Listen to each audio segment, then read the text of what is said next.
Hi hello welcome to our channel. నేను మీ సిరి. ఈరోజు మనం చెప్పుకోబోయే కథ ఇష్టమైన సకడ పార్ట్ 184.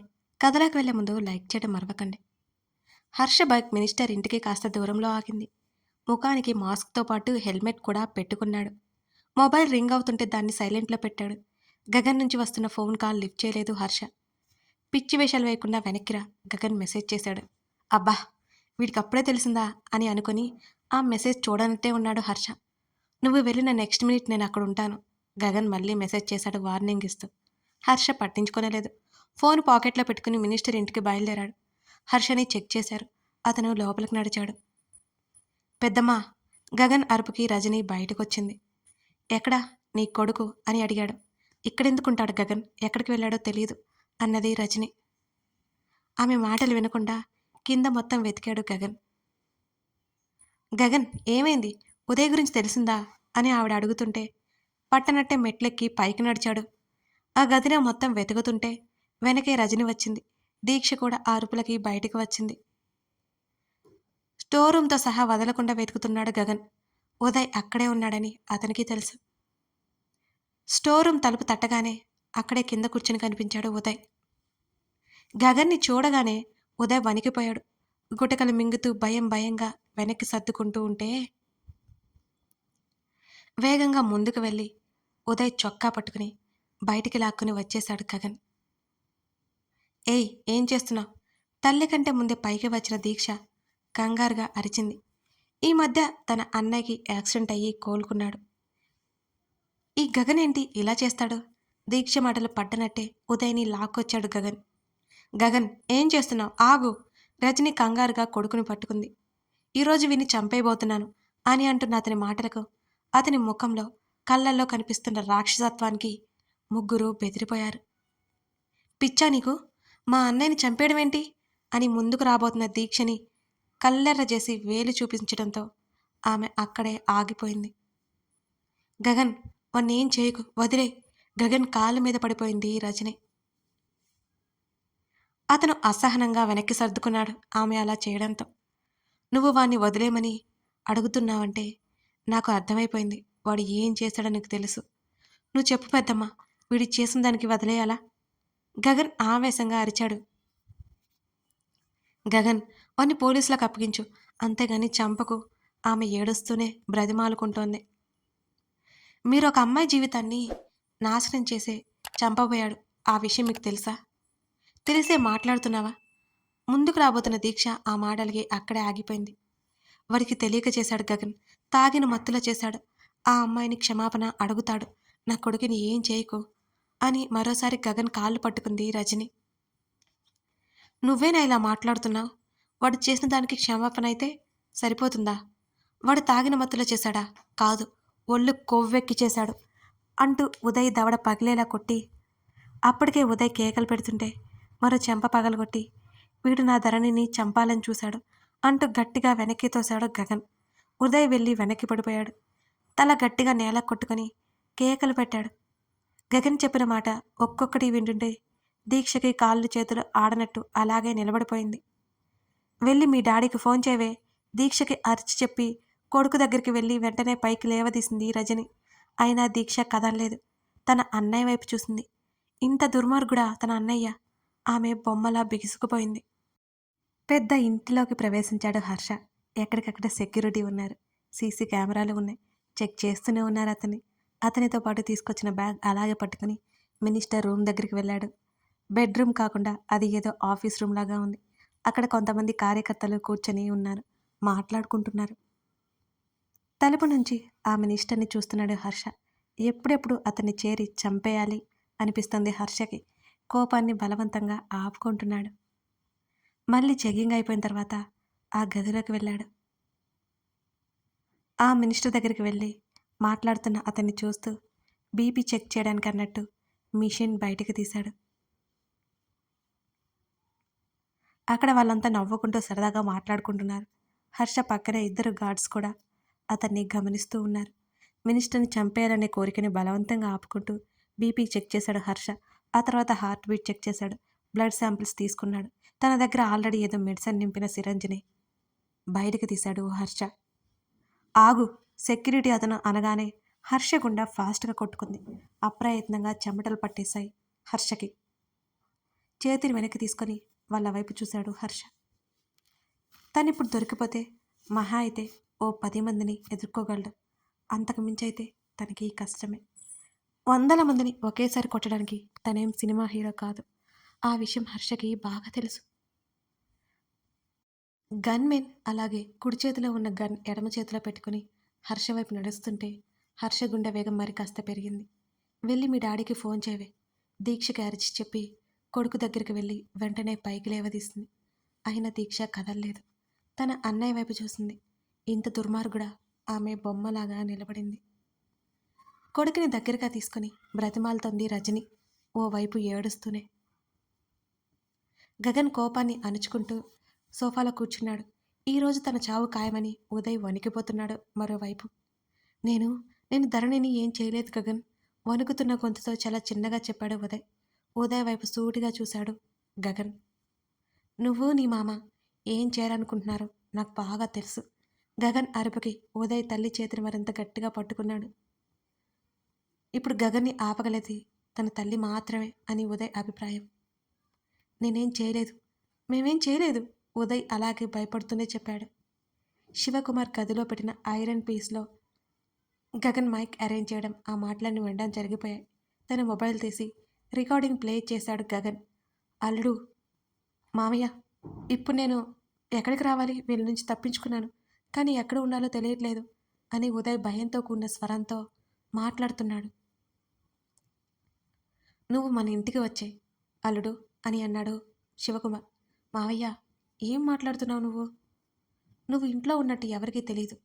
తెలియకుండా చూసుకుంటే సరిపోతుంది. నువ్వు ఎక్కడికి వెళ్ళినా ఆ గగన్ నిన్ను వదిలిపెట్టడు. మీ ఇంట్లో అయితే మీ అమ్మాయి నిన్ను రక్షిస్తుంది అన్నట్టు అంటున్న శివకుమార్ మాటలు స్పష్టంగా వినబడుతున్నాయి. ఆ మాటలు వింటుంటే ఉదయ్ వణికిపోయాడు. ఇంకా అంటే ఆ తర్వాత ధరణి గురించి మాట్లాడుకున్న మాటలు కూడా గగన్ విన్నాడు. వెంటనే ఉదయ్ తల్లి చేతుల నుంచి లేచి మెట్ల వైపుకి పరిగెత్తడానికి ప్రయత్నం చేశాడు. ఒక్క ఉదుటిన లేచి ఉదయ్ చొక్కాని వెనక్కి నుంచి పట్టుకుని లాగి వెనక్కి పడేశాడు గగన్. అతని తల నేలకి కొట్టుకుని విపరీతమైన నొప్పి కలిగి వెర్రి కేకలు పెట్టాడు ఉదయ్. ఇలాగే కదరా అమృత తల పగలగొట్టావు, గగన్ ఒక్కసారిగా గద్దించాడు. అప్పటికే ఉదయ్ తల నుంచి నెమ్మదిగా రక్తం కారుతోంది. రజని ఏడుస్తూ కొడుకుని విడిపించడానికి ప్రయత్నం చేస్తూనే ఉంది. గగన్ ఉదయ్ని విసురుగా గోడకి నెట్టేశాడు. వెంటనే కొడుకుని దగ్గరకు పట్టుకొని, గగన్, నీ కాళ్ళు పట్టుకుంటాను వదిలే, ఆమె ఏడుస్తూనే అడుగుతోంది, ప్రాధాయపడుతోంది. అతను ఏమాత్రం కనికరించలేదు. ఆ ఆడియో రన్ అవుతూనే ఉంది. ధరణి ఏదో ఒకటి చేస్తే గగన్ ధ్యాస మల్లుతుంది. శివకుమార్ కసిగా అన్నాడు. వద్దు మావయ్య, వద్దు, వాడు చంపేస్తాడు. అప్పటికే ఉదయ్ బెదిరిపోతూ అన్నాడు ఆ మాటని. ఇప్పుడు మనకి అంతకంటే వేరే దారి లేదల్లుడు. ఈరోజే ఆ పిల్ల హాస్పిటల్లో చేరితే కానీ మనం బ్రతకలేం. 2 రోజుల్లో మనం దేశం వదిలి వెళ్ళిపోతాం అని శివకుమార్ మాటల్లో ఒకలాంటి ద్వేషం, కసి బయటపడుతున్నాయి. ఆ మాటలు వింటున్న రజనీ, దీక్ష నిశ్చేష్టులయ్యారు. మావయ్య, ఆ ఆడియోలో దీక్ష గొంతు సన్నగా వినిపిస్తోంది. దీక్ష వస్తుందల్లుడు, నేను మనుషుల్ని పంపిస్తాను. ఆ అమ్మాయి ఈరోజు ఉంటుందో పోతుందో మళ్ళీ చేస్తాను, నువ్వు ఇంటికి వచ్చే అని శివకుమార్ కాల్ కట్ చేశాడు. గగన్కి ఈ మాటలన్నీ ఎలా వెళ్ళాయో అర్థం కాక పిచ్చి పట్టినట్టుగా ఉంది ఉదయ్కి. ధరణిని చంపడానికి 2 మనుషుల్ని గగన్ ఇంటికి పంపించాడు. ఇంకా వీన్ని వదిలేయమంటావా పెద్దమ్మ అని అడిగాడు గగన్. గగన్ అరిచిన అరుపు ఆ లివింగ్ ఏరియాలో మొత్తం తిరుగుతూనే ఉంది. రజని అలాగే కొడుకుని పట్టుకుని భయంగా ఏడుస్తూ చూస్తోంది. దీక్షకైతే మాట పలుకులేదు.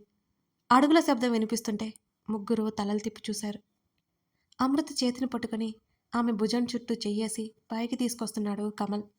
అక్కడ గగన్ని, దీక్షని అయోమయంగా చూస్తూ పైకొచ్చింది అమృత. గగన్, ఏమైంది, రమ్మన్నావు? కమల్ అడుగుతుండగానే ఓ మూలన కూర్చున్న ఉదయ్ని, రజనిని చూసి ఒక్కసారిగా దీక్ష ఉలిక్కిపడింది. ఉదయ్ని చూడగానే అతను చేసిన రాక్షసకాండ గుర్తుకొస్తుంటే వెంటనే కమల్ వెనక్కి వెళ్ళి సర్దుకుని అతని చొక్కాని మరింత గట్టిగా పట్టుకుంది అమృత. ఆమె శరీరం వణికిపోవడం తెలుస్తుంటే ఏమైందన్నట్టు చూశాడు కమల్. అక్కడ ఉదయ్ కనిపించగానే కమల్ ముఖం నెత్తిరి చుక్క లేనట్టు పాలిపోయింది. అమృత ఒక క్షణం అక్కడ ఆగకూడదు అన్నట్టు గిరుక్కున వెనక్కి తిరిగి అక్కడి నుంచి పరిగెత్తడానికి చూస్తుంటే గబాల్న ఆమెను చుట్టూ చేతులు వేసి గట్టిగా పట్టుకున్నాడు కమల్. కమల్ వదులు, నేను వెళ్ళాలి, బెంబేలెత్తిపోతూ అమృత ఏడుపు గొంతుతో అరుస్తోంది. అమ్మో ప్లీజ్ ఆగు. ఆమెను గబాల్న తన వైపుకు లాక్కుని హత్తుకున్నాడు కమల్. ఆమె నడుము చుట్టూ చేతులు వేసి గట్టిగా పట్టుకున్నాడు. ఆమెని ఆ సంఘటన ఎప్పుడు మర్చిపోనట్టు ఒకలాంటి బెదురుతో ఎలాగైనా అక్కడి నుంచి వెళ్ళిపోవాలని ఆలోచనలో ఉంది అమృత. అమ్మో, నేను ఇక్కడే ఉన్నాను, నీతో పాటే ఉన్నాను, భయపడకు, ఇక్కడే ఉన్నాను, వాడేం చేయలేడు, అర్థమవుతుందా అని ఆమెకు చెప్తూ అమృతను ఊరుకోబట్టే ప్రయత్నం చేస్తున్నాడు కమల్. ఆమె గట్టిగా ఏడుస్తోంది. కమల్ నన్ను వెళ్ళని. ఆమెకి ఏడుపుతో పాటు వెక్కిళ్ళు కూడా వస్తున్నాయి. ఆమె శరీరంలో ఓపిక నశించినట్టుంది. అతని మీదకు వాలిపోయింది. గగన్ మాటలు కమల్ మాటలు పోల్చుకొని వింటున్న దీక్షకి జరిగినది ఏమిటో అర్థమవుతుంటే తన అన్నయ్య వైపు భయంగా చూసింది. అప్రయత్నంగా ఆమె అడుగులు వెనక్కి పడ్డాయి. దీక్ష అలాగే గోడకి ఆనుకొని భయపడుతున్నట్టు తన అన్నయ్యని చూస్తూ కింద కూలబడింది. కమల్ కమల్ అమృత గొంతుతో పిలుస్తోంది. చెప్పు అమ్ము చెప్పు. అతను ఆమె చెంపలు పట్టుకుని తన వైపుకు తిప్పుకున్నాడు. మనం మనం ఇక్కడ ఉండొద్దు కమల్, వెళ్ళిపోదాం. అమృతకి కళ్ళు తిరిగిపోతున్నట్టున్నాయి. వెళ్దాం వెళ్దాం, నువ్వు టెన్షన్ పడకు. అతను అలాగే ఆమెను పట్టుకుని అక్కడి నుంచి గగన్ దగ్గరకు తీసుకొచ్చాడు. వాళ్ళకి కాస్త దూరంలోనే ఉదయ్ ఉన్నాడు. కూర్చో, నీళ్లు తెస్తాను. కమల్ చెప్తుంటే అతన్ని వదల్లేదు అమృత.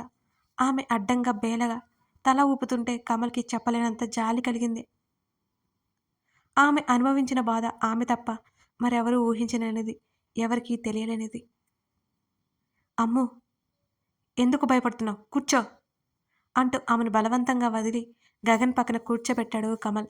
కమల్ అడుగు ముందుకు వేయగానే మరింత గట్టిగా అతని చేతిని పట్టుకుని అమృత పైకి లేచింది బెదిరిపోతూ. ఆమె శరీరం వణికిపోతుంది. ఆమెకి గత అనుభవాలు గుర్తుకొస్తుంటే ఊపిరి ఆడనట్టుంది ఆమె పరిస్థితి. అప్పుడు వరకు చూసి గగన్ అమృత అని మృదు గంభీరంగా పిలవగానే అతని వైపు తల తిప్పి చూసింది అమృత. అమృత చేతిని పట్టుకొని కమల్ని వెళ్ళమన్నట్టు చూశాడు గగన్. ఆమెను వదిలించుకుని కమల్ వెళ్ళిపోతుంటే అమృత పరిగెత్తబోయింది. అమృత ఆగు అని అతను మరింత గట్టిగా అరవడంతో ఉలిక్కిపడి భయంగా గగన్ని చూసింది అమృత. ఎందుకు భయపడుతున్నావు, ఎక్కడికి పారిపోతున్నావు? అతను గట్టిగా అరుస్తుంటే ఆమె భయంగా కళ్ళు మూసుకుంది. కూర్చో. ఆమె చేతిని పట్టుకుని సోఫాలో బలవంతంగా కూర్చోబెట్టాడు గగన్.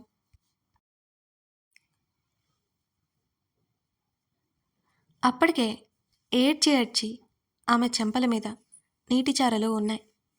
కాస్త దూరంలో ఉన్న ఉదయ్ని భయంగా చూస్తోంది అమృత. జరిగినవన్నీ నువ్వు మర్చిపోయావా చెప్పు. నువ్వు అనుభవించిన బాధంతా నువ్వు మర్చిపోయావా? నీకు జరిగిన అన్యాయాన్ని నువ్వు మర్చిపోయావా? గగన్ గట్టిగా అడుగుతుంటే ఆమె ముఖంలో బాధకు బదులు మరేదో ఆవేశం ఒక్కసారిగా పొంగింది. వాడు నిన్ను పెట్టిన టార్చర్ నువ్వు మర్చిపోయావా? అలాంటి వాణ్ణి చూసి నువ్వు బెదిరిపోయి పారిపోతున్నావా? అలాంటి వాణ్ణి ఏం చేయాలి? చంపేయాలి, అవునా? అతని చివరి మాట మరింత గట్టిగా రావడంతో అమృత మళ్ళీ ఉలిక్కిపడింది. ఈ విధవని చూసి నువ్వు భయపడి పారిపోతున్నావు అంటే నీ పట్ల వాడు చేసింది నువ్వు క్షమించేశావా? నువ్వు ఫీల్ అయిన ఆ పెయిన్ నీకు గుర్తుందా?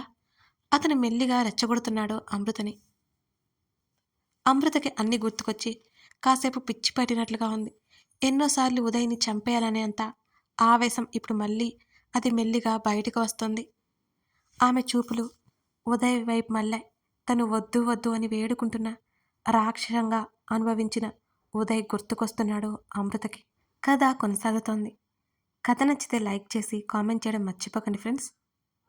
మీ లైక్స్, మీ కామెంట్స్ మన ఛానల్కి చాలా అవసరం.